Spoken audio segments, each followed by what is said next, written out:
এই তিস্তা মহাপরিকল্পনা এলাকার খুব কাছাকাছি ভারতের উত্তরবঙ্গে উত্তর পূর্বাঞ্চলের সঙ্গে বাকি দেশের সংযোগ স্থাপনকারী যে চিকেন নেক হিসেবে পরিচিত কম প্রশস্ত জায়গাটি সেটি। বাংলাদেশের উত্তরাঞ্চলে তিস্তা নদীর পানির ন্যায্য হিস্সা আদায় এবং তিস্তা মহাপরিকল্পনা বাস্তবায়নের দাবিতে ওই অঞ্চলের 5 জেলার 11টি পয়েন্টে দুদিন ধরে অবস্থান কর্মসূচি পালন করল বিএনপি নেতা তারেক রহমান ওই 5 জেলার 11টি পয়েন্টে একসঙ্গে ভার্চুয়ালি যুক্ত হয়ে শুধু বক্তব্য রেখেছেন তাই নয়, বিএনপি মহাসচিব সহ বিএনপির সিনিয়র নেতাদের বেশিরভাগই এই সময়টায় ওই তিস্তা পাড়ে অবস্থান করলো। জাগো বাহে তিস্তা বাঁচাই এই স্লোগান দিয়ে তিস্তা নদী রক্ষার এই আন্দোলনটির প্রধান সংগঠক বিএনপির রংপুর বিভাগের সাংগঠনিক সম্পাদক, এবং বিএনপি বলছে যে তারা এখন ওখানে চীনা সহায়তায় করা তিস্তা মহাপরিকল্পনার বাস্তবায়ন চাইছে।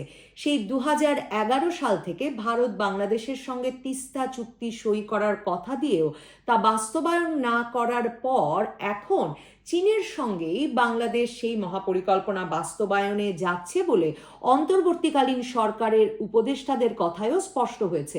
অন্তর্বর্তীকালীন সরকারের পররাষ্ট্র উপদেষ্টা তার প্রথম দ্বিপাক্ষিক সফরে চীন ঘুরে এসেছেন এবং পরিবেশ উপদেষ্টা সৈয়দা রিজওয়ানা হাসান বলেছেন যে চীনের মহাপরিকল্পনা বাস্তবায়নে তারা নীতিগতভাবে সম্মত হয়েছেন এবং চীন বলছে যে মহাপরিকল্পনাটি বাস্তবায়ন শুরু করার আগে আবারও নিরীক্ষা করে দিতে তাদের যে সময় প্রয়োজন তা 2 বছরের মতো, এবং তারপর তারা সেই বাস্তবায়ন শুরু করবে। বিএনপি এখন এই তিস্তা বাঁচাও আন্দোলন এই সময়টিতে সম্ভবত করে তিস্তা মহাপরিকল্পনার প্রতি তাদের এই সমর্থন জানিয়ে রাখলো এ কারণে যে যাতে চীন নিশ্চিত বোধ করে, আশ্বস্ত বোধ করে যে ভূরাজনৈতিকভাবে অত্যন্ত গুরুত্বপূর্ণ ওই অঞ্চলে তিস্তা মহাপরিকল্পনা বাস্তবায়নে কোনো বাধা আসবে না, এমনকি যদি বিএনপি ক্ষমতায় আসে। তিস্তা প্রকল্প নিয়ে চীনের আগ্রহী হয়ে ওঠার একটা বড় কারণ হচ্ছে তাদের belt and road initiative BRI project. BRI প্রকল্পের মাধ্যমে চীন এশিয়া, ইউরোপ, আফ্রিকা মহাদেশকে এক সুতায় গাঁথতে চায় এবং চীনের বিআরআই প্রকল্পের আওতাধীন বাংলাদেশ, চীন, ভারত, মিয়ানমার অর্থনৈতিক করিডর। এই পরিকল্পনাটি বাস্তবায়িত হলে ভারত বাংলাদেশ সীমান্তের 100 কিলোমিটারের মধ্যে চীনের একটা জোরালো উপস্থিতি হবে এবং এই তিস্তা মহাপরিকল্পনা এলাকার খুব কাছাকাছি ভারতের উত্তরবঙ্গে উত্তর পূর্বাঞ্চলের সঙ্গে বাকি দেশের সংযোগ স্থাপনকারী যে চিকেন নেক হিসেবে পরিচিত কম প্রশস্ত জায়গাটি সেটি। ওই অঞ্চলের কাছাকাছি আসলে চীনের অবস্থান থাকলে ভারতের জন্য এক রকমের নিরাপত্তা উদ্বেগ তৈরি হয়। সে কারণেই একদিকে ভারত বাংলাদেশের সঙ্গে তিস্তা পরিকল্পনা বা তিস্তা পানি বন্টন নিয়ে কোনো চুক্তিতে যেতে যেমন বাংলাদেশকে এতদিন ধরে ঝুলিয়ে রেখেছে, অন্যদিকে চীনকে বাংলাদেশ এই প্রকল্প দিলে তা নিয়ে ভারতের বড় ধরনের অস্বস্তি আছে। মনে থাকবে 2011 সালে ভারতের প্রধানমন্ত্রী মনমোহন সিং এর ঢাকা সফরের সময় বাংলাদেশের সঙ্গে তিস্তার পানি বন্টন চুক্তি সই হওয়ার কথা ছিল। সে সময় পশ্চিমবঙ্গের মুখ্যমন্ত্রী মমতা ব্যানার্জির বিরোধিতার মুখে চুক্তি সই হতে পারেনি। 2014 সালে ক্ষমতায় আসেন প্রধানমন্ত্রী নরেন্দ্র মোদী এবং তিনি বাংলাদেশ সফরে আসার সময় সঙ্গে নিয়ে আসেন মমতা ব্যানার্জিকে তিস্তা চুক্তি সই হবে এই আশ্বাস দিয়ে। কিন্তু এরপর 10 বছরের বেশি সময় কেটে গেছে, বাংলাদেশের সঙ্গে ভারতের তিস্তা চুক্তি সই হতে পারেনি। ক্ষমতাচ্যুত হওয়ার আগে 15 বছরের বেশি সময় ধরে ভারত চীন দুই তরফকেই খুশি রেখে এগিয়ে চলার চেষ্টা করা, মানে ভারতের সঙ্গে তো তার ঘনিষ্ঠ সম্পর্ক সর্বজন বিদিত ছিল, কিন্তু চীনকেও বাংলাদেশের সবচেয়ে বড় বাণিজ্য অংশীদারে তিনি পরিণত করেন, অনেকগুলো বড় প্রকল্প দেন চীনকে, এবং ভারত বরাবরই চীনের দিকে কেন আওয়ামী লীগ সরকার ঝুঁকে পড়ছে তা নিয়ে একরকম অস্বস্তির মধ্যে ছিল।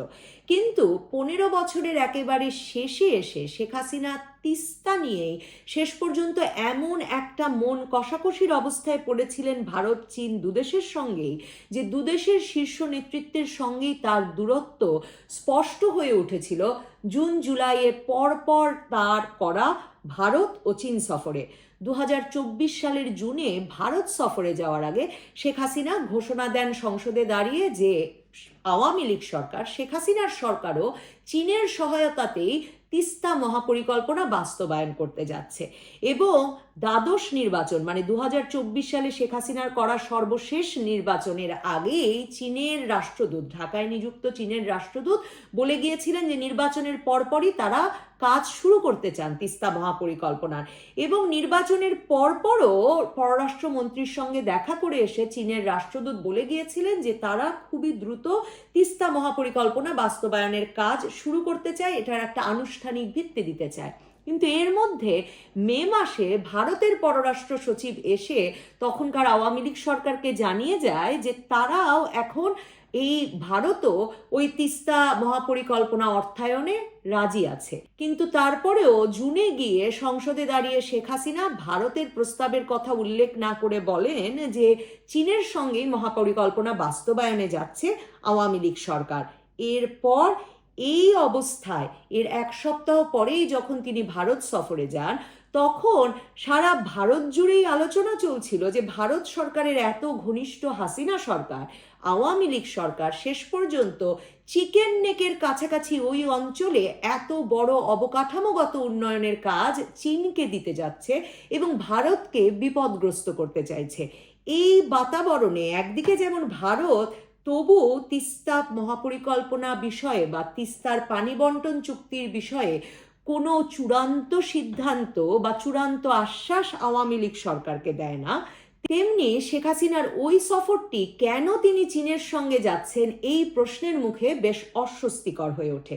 এর 2 সপ্তাহ পরেই শেখ হাসিনা চীনে যান, তবে চীনে গিয়েও তিনি শেষ পর্যন্ত চীন অপেক্ষা করছিল যে তিস্তা মহাপরিকল্পনা বাস্তবায়নে বাংলাদেশ চীনের সঙ্গে যাবে এ বিষয়ে একটা চূড়ান্ত সিদ্ধান্ত ওই সফরে হয়ে যাবে।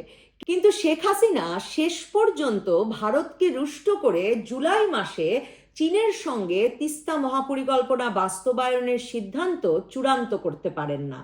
এই অবস্থায় চীনা প্রেসিডেন্ট শি জিনপিং এর সঙ্গে তার বৈঠকটি এতটা অস্বস্তিকর হয়ে ওঠে যে শোনা যায় শি জিনপিং নির্ধারিত সময়ের আগেই বৈঠক ছেড়ে চলে যান এবং শেখ হাসিনা শেষ পর্যন্ত সফর সংক্ষিপ্ত করে একদিন আগে বাংলাদেশে ফেরত আসেন।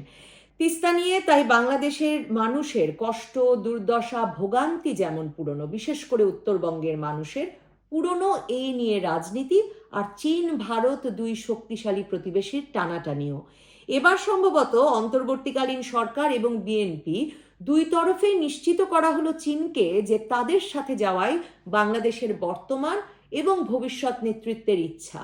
ভারত সরকার যে চীনের তিস্তা মহাপরিকল্পনা বাস্তবায়নে বাংলাদেশের এই সর্বসম্মত সিদ্ধান্তে অস্বস্তিতে থাকবে তা বোধহয় বলাই বাহুল্য।